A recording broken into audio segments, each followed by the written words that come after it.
Simulacra and Simulation by Jean Baudrillard. The Procession of Simulacra. The simulacrum is never what hides the truth. It is truth that hides the fact that there is none. The simulacrum is true. Ecclesiastes.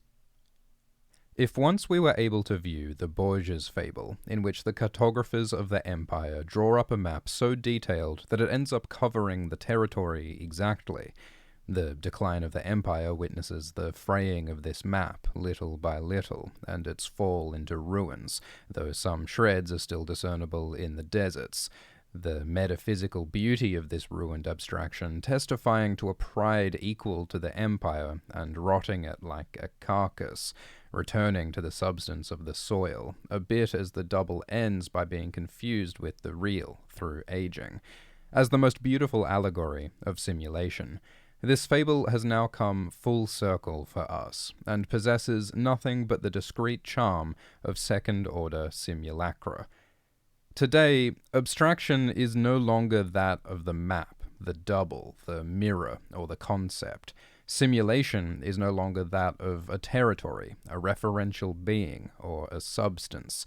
It is the generation by models of a real, without origin or reality, a hyper-real.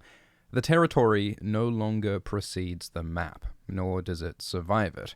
It is nevertheless the map that precedes the territory, procession of simulacra, that engenders the territory. And if one must return to the fable, today it is the territory whose shreds slowly rot across the extent of the map.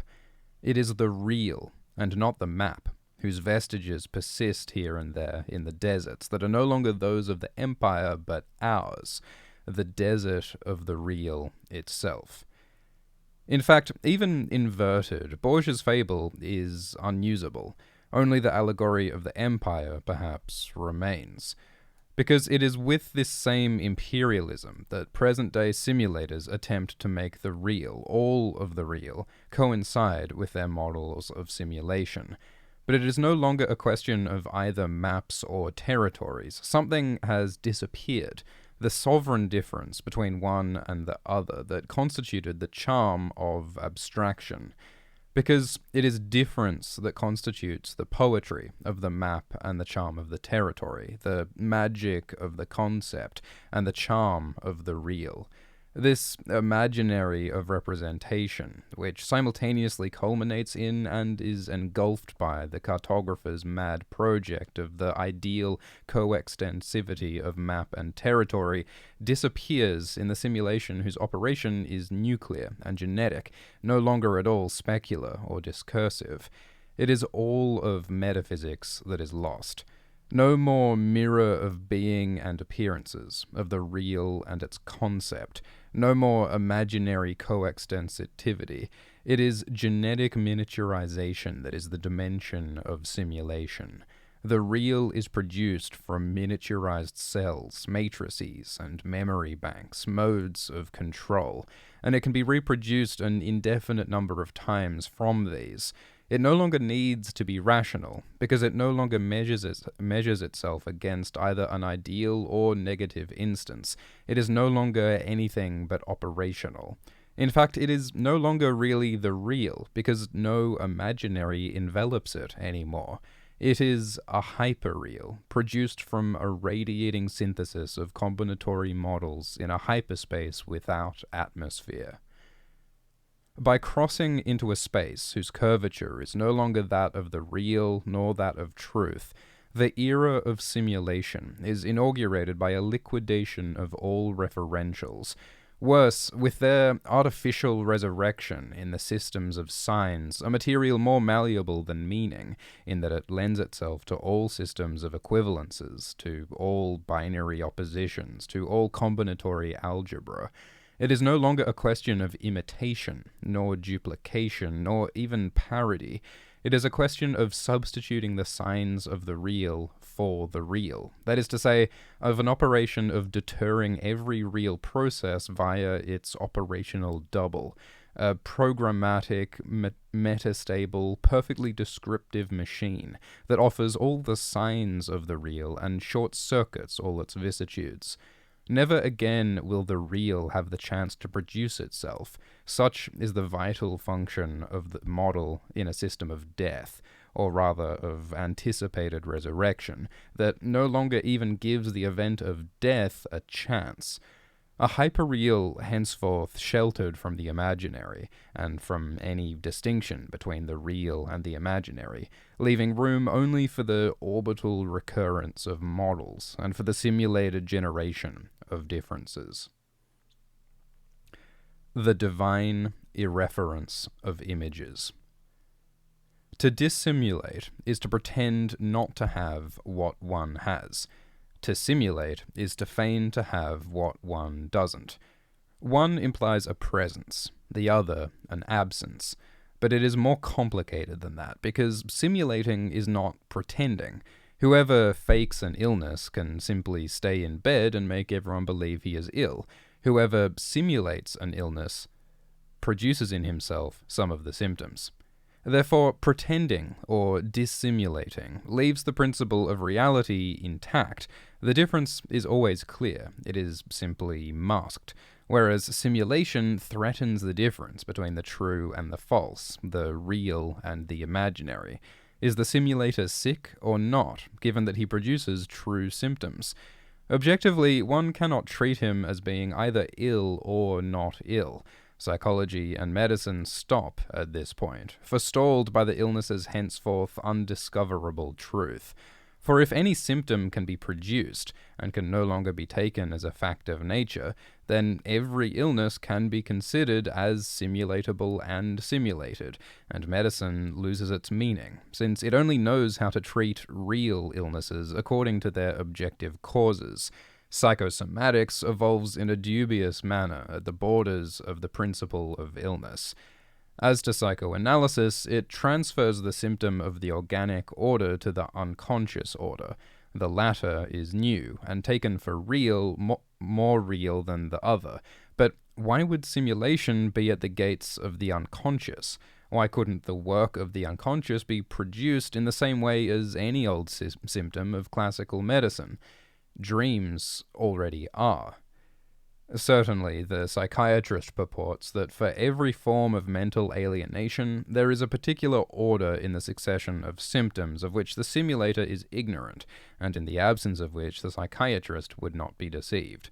This, which dates from 1865, in order to safeguard the principle of a truth at all costs and to escape the interrogation posed by simulation, the knowledge that truth, reference, objective cause have ceased to exist.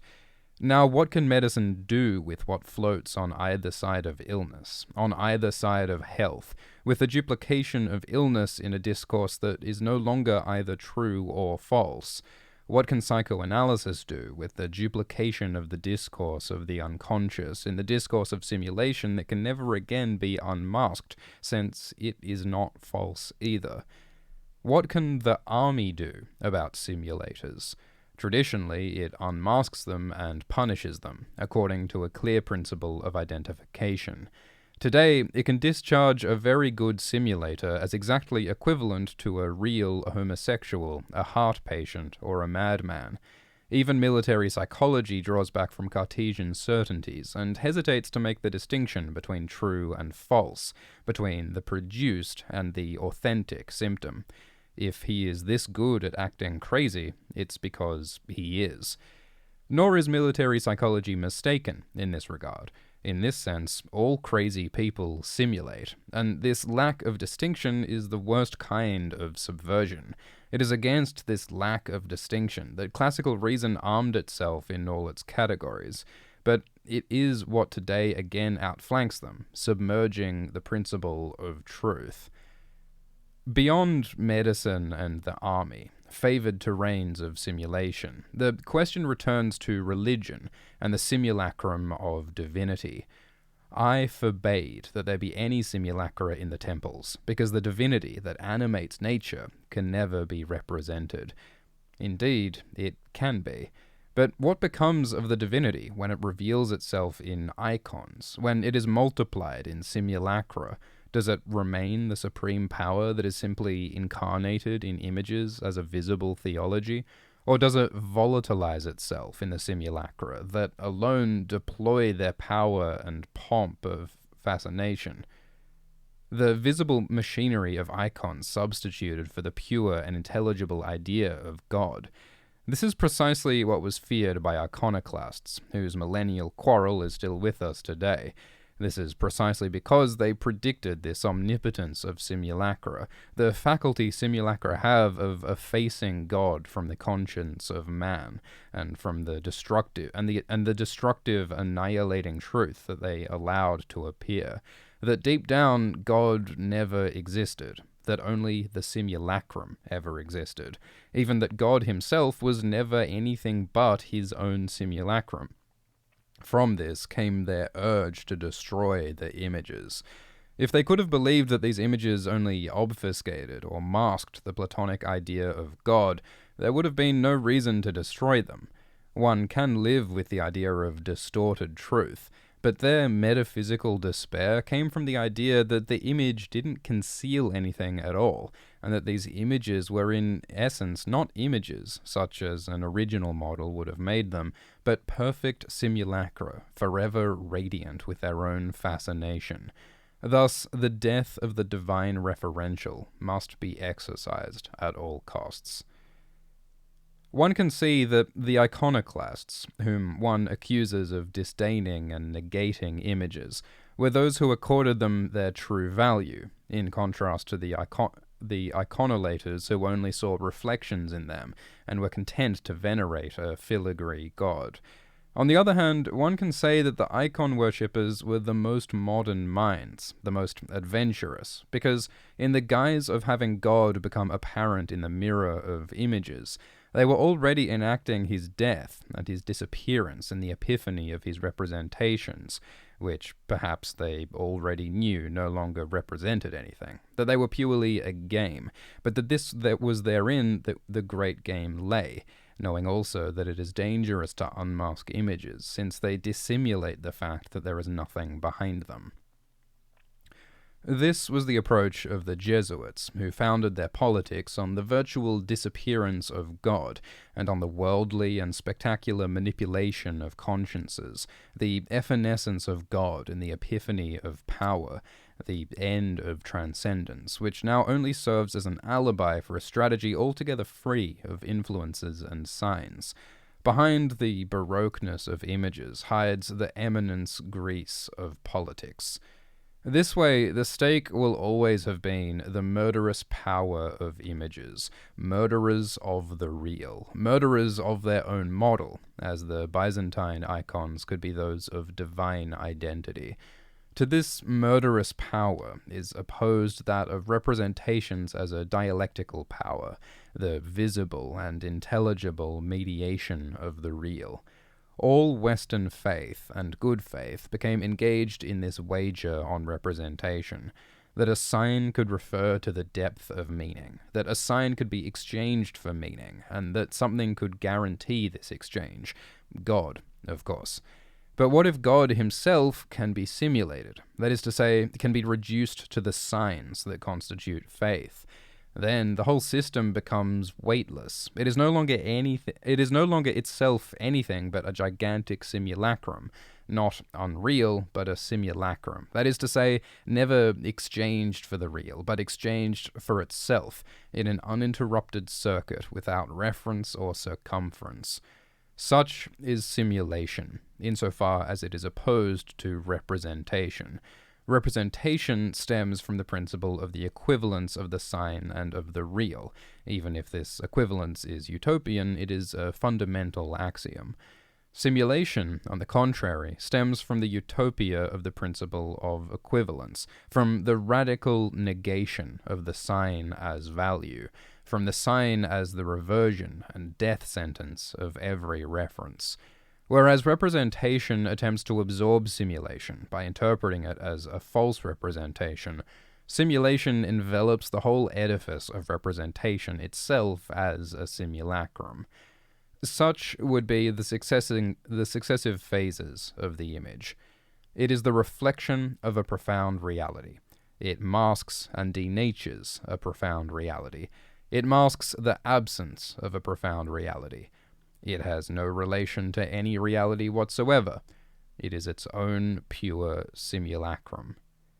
In the first case, the image is a good appearance. Representation is of the sacramental order.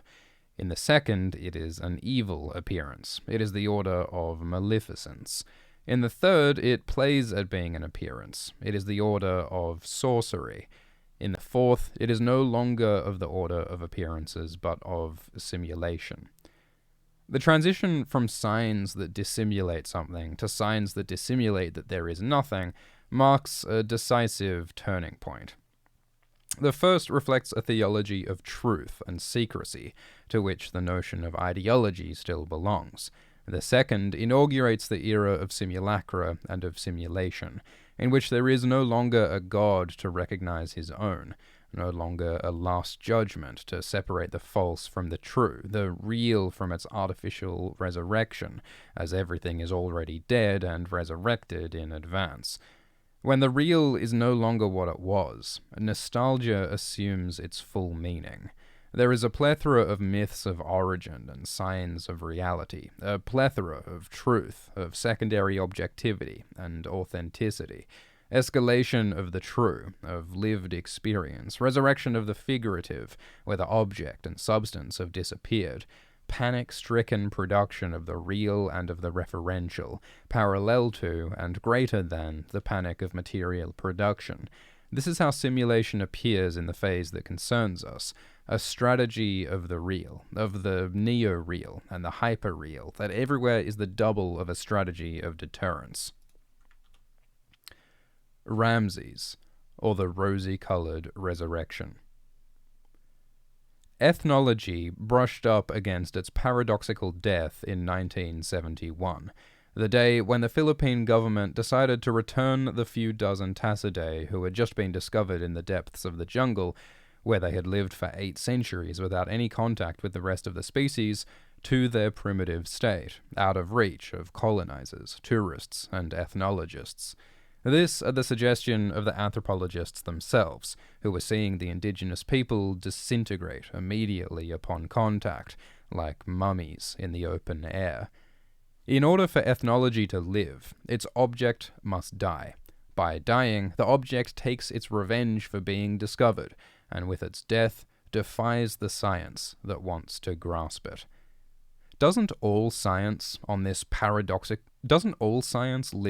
this paradoxical slope to which it is doomed by the evanescence of the object in its very apprehension, and by the pitiless reversal that the dead object exerts on it?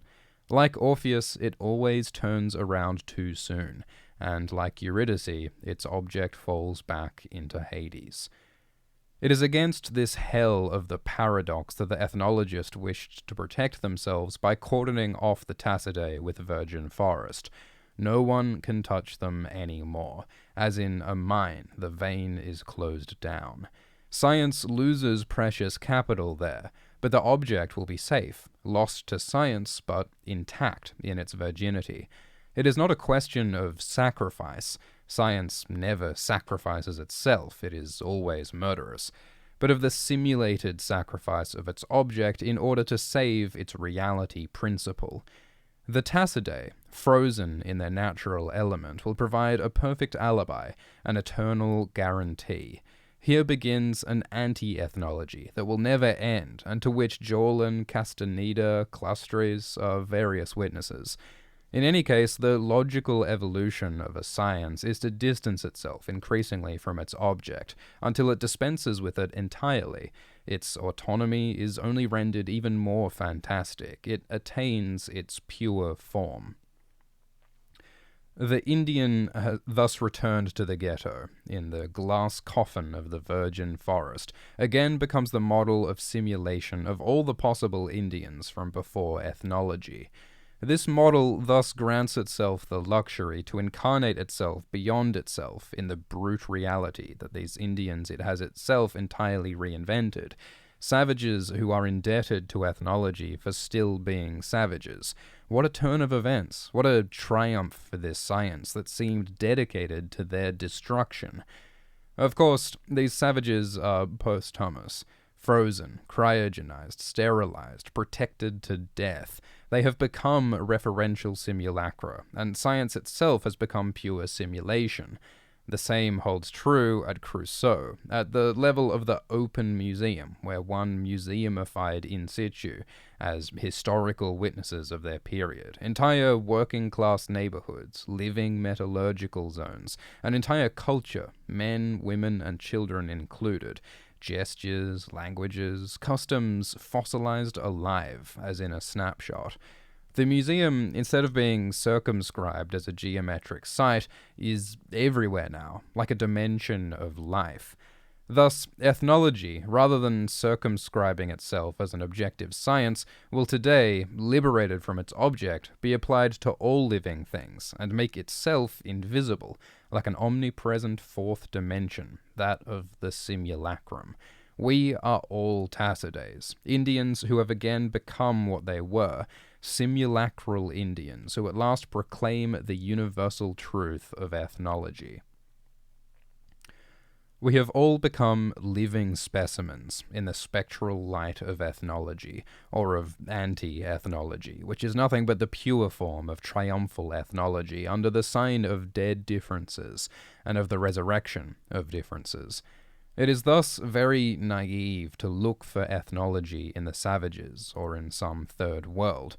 It is here, everywhere, in the metropolises, in the white community, in a world completely catalogued and analysed, then artificially resurrected under the auspices of the real, in a world of simulation, of the hallucination of truth, of the blackmail of the real, of the murder of every symbolic form, and of its hysterical historical retrospection. A murder of which the savages, noblesse oblige, were the first victims, but that for a long time has extended to all Western societies. But in the same breath, ethnology grants us its only and final lesson, the secret that kills it, and which the savages knew better than it did, the vengeance of the dead. The confinement of the scientific object is equal to the confinement of the mad and the dead. And just as all of society is irremediably contaminated by this mirror of madness that is held up to itself, science can't help but die contaminated by the death of this object that is its inverse mirror. It is science that masters the objects, but it is the objects that invest it with depth, according to an unconscious reversion, which only gives a dead and circular response to a dead and circular interrogation. Nothing changes when society breaks the mirror of madness, abolishes the asylums, gives speech back to the insane, etc., nor when science seems to break the mirror of its own objectivity, effacing itself before its object, as in Castaneda, etc., and to bend down before the differences. The form produced by confinement is followed by an innumerable, diffracted, slowed-down mechanism. As ethnology collapses in its classical institution, it survives an anti-ethnology, whose task it is to re-inject the difference fiction, the savage fiction everywhere, to conceal that in this world, ours, which has again become savage in its way, that is to say, which is devastated by difference and by death.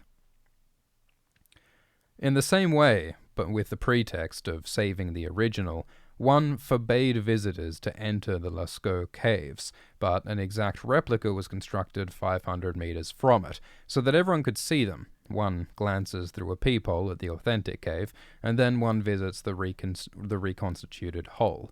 It is possible that the memory of the original grottos is itself stamped in the minds of future generations, but from now on there is no longer any difference. The duplication suffices to render both artificial. In the same way, science and technology were recently mobilized to save the mummy of Ramses II, after it was left to rot for several dozen years in the depths of a museum. The West is seized with panic at the thought of not being able to save what the symbolic order had been able to conserve for 40 centuries, but out of sight and far from the light of day. Ramses does not signify anything for us. Only the mummy is of an inestimable worth because it is what guarantees that accumulation has meaning. Our entire linear and accumulative culture collapses if we cannot stockpile the past in plain view. To this end, the pharaohs must be brought out of their tomb, and the mummies out of their silence. To this end, they must be exhumed and given military honors. They are prey to both science and worms. Only absolute secrecy assured them of this millennial power, the mastery of a putrefaction that signified the mastery of the complete cycle of exchanges with death. We only know how to place our science in service of repairing the mummy, that is to say, restoring a visible order, whereas embalming was a mythical effort that strove to immortalize a hidden dimension. We require a visible past, a visible continuum, a visible myth of origin, which reassures us about our end, because finally we have never believed in them.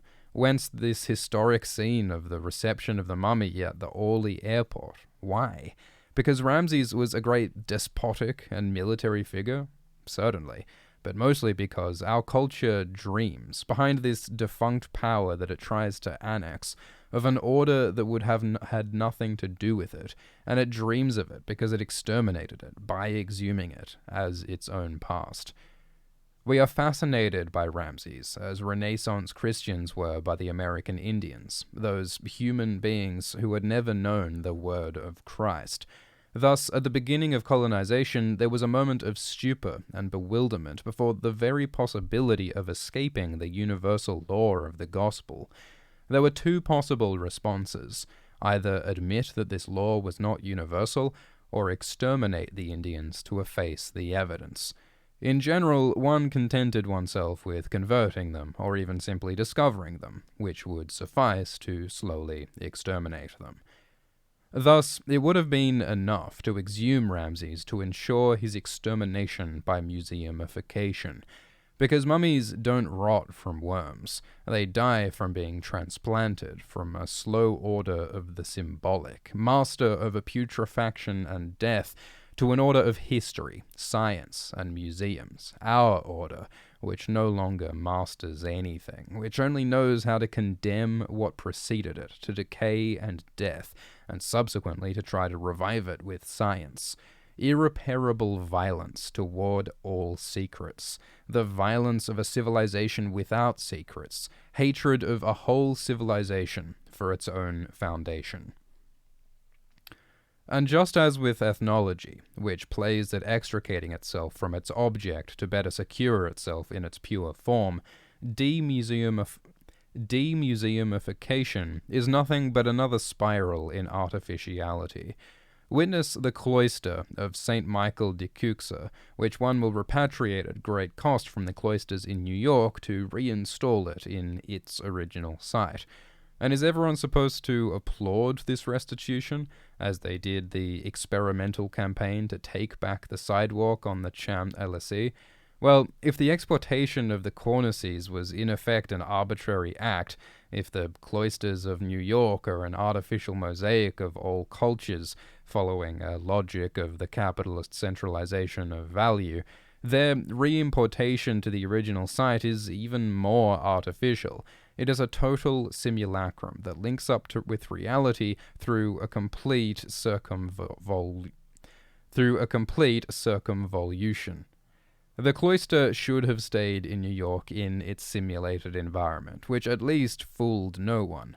Repatriating it is nothing but a supplementary subterfuge, acting as if nothing had happened and indulging in retrospective hallucination.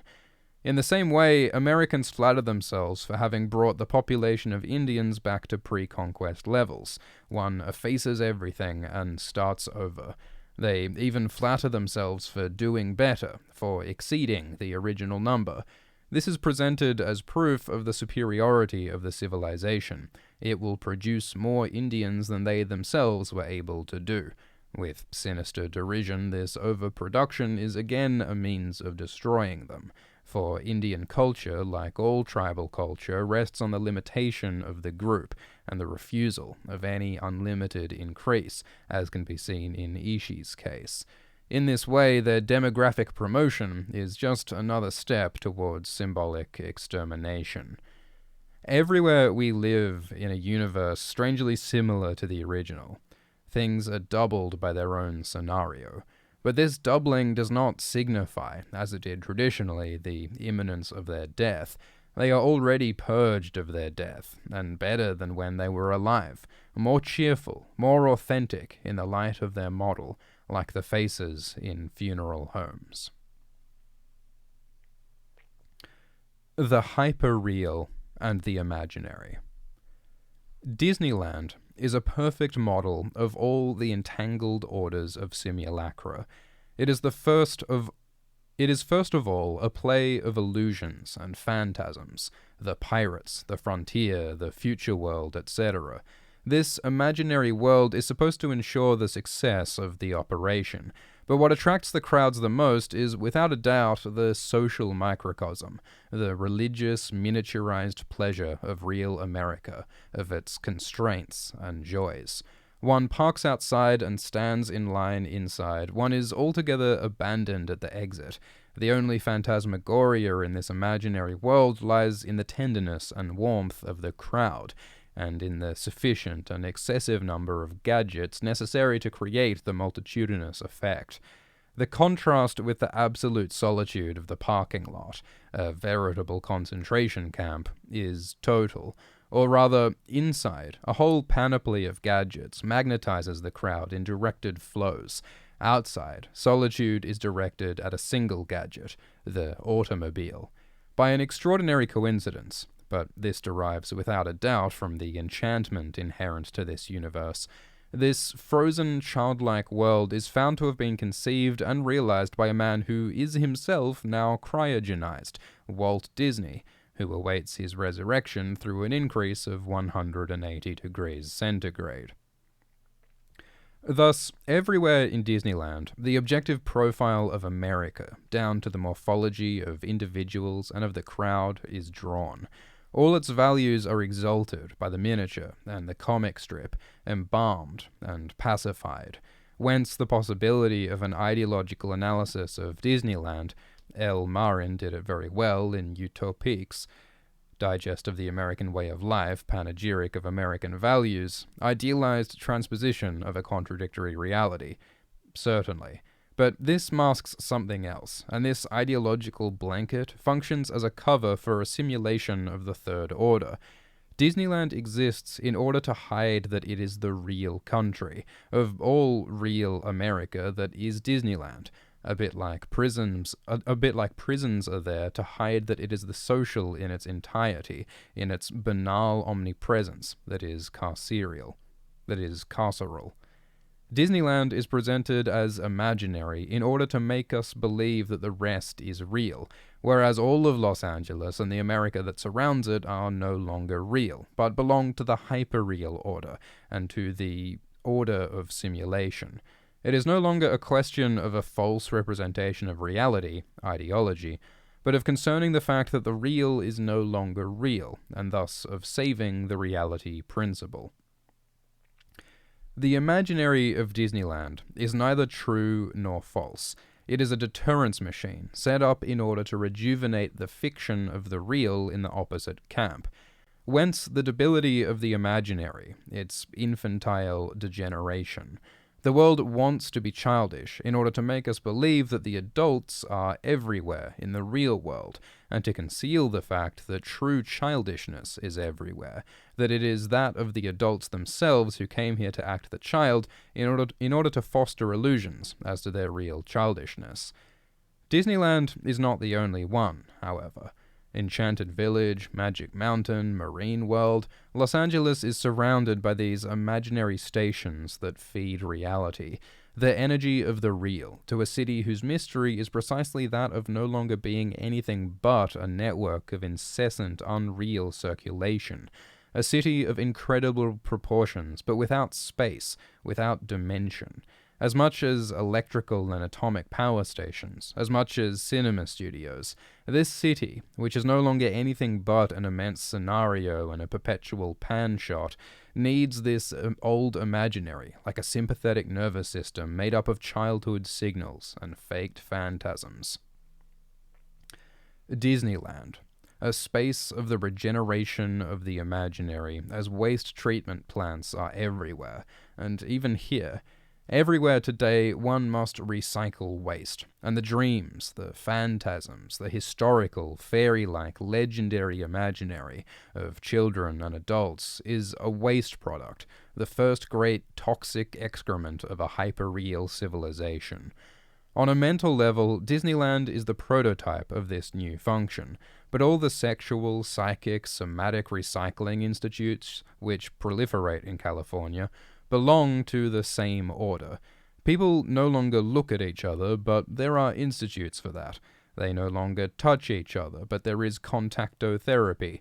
They no longer walk, but they go jogging, etc.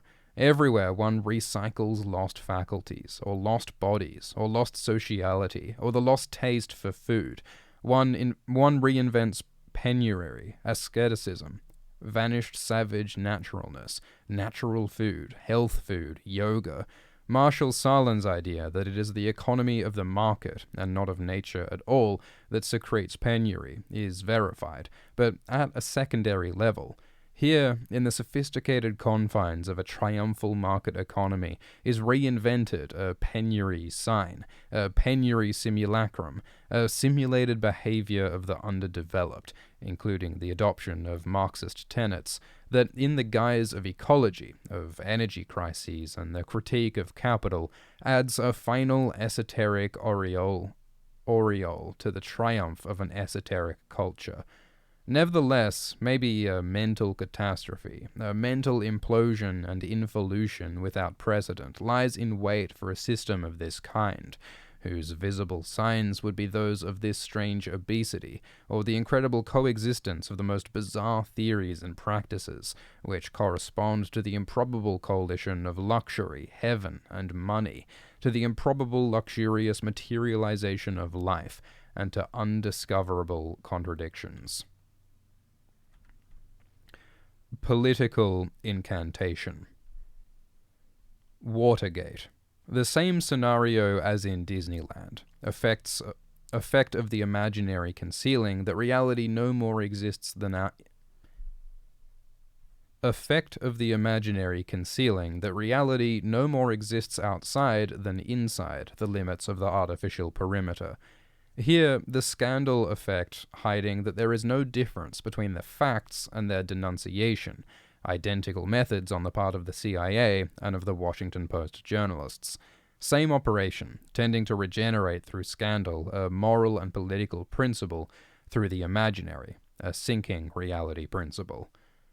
The denunciation of scandal is always an homage to the law, and Watergate in particular succeeded in imposing the idea that Watergate was a scandal.